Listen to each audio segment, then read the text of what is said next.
Une méditation tirée du livre Maranatha, Le Seigneur vient d'Ellen White, 25 septembre. Le couronnement de la séduction. Parce que tu as gardé la parole de la persévérance en moi, je te garderai aussi à l'heure de la tentation qui va venir sur le monde entier pour éprouver les habitants de la terre. Apocalypse 3, verset 10.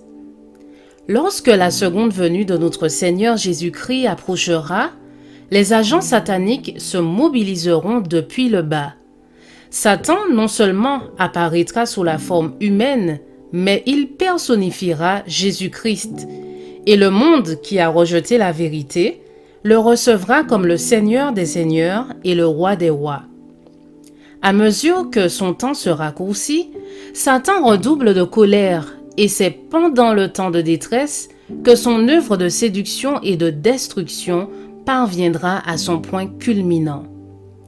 L'acte capital qui couronnera le grand drame de la séduction, c'est que Satan lui-même personnifiera le Christ.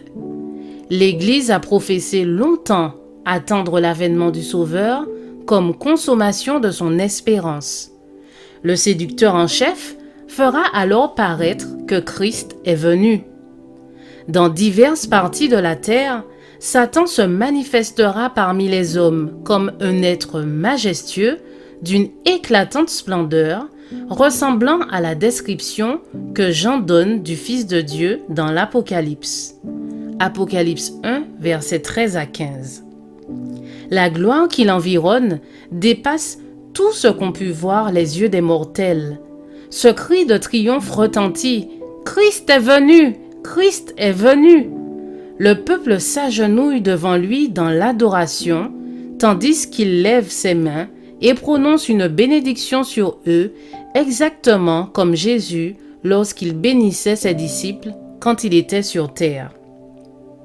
Sa voix est douce, contenue et cependant fort mélodieuse.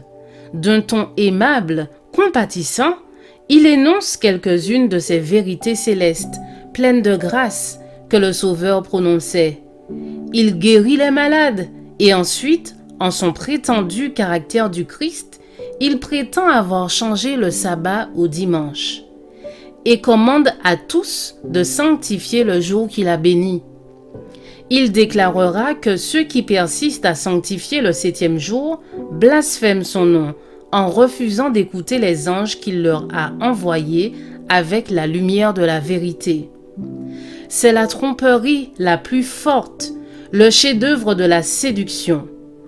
Comme les Samaritains avaient été trompés par Simon le magicien, les foules des plus petits jusqu'aux plus grands croient à ce sortilège et s'écrient « Celui-ci est la puissance de Dieu, celle qui s'appelle la Grande ».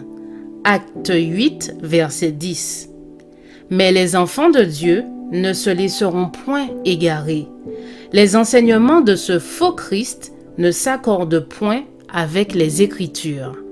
Je vous souhaite une excellente journée et que Dieu vous garde.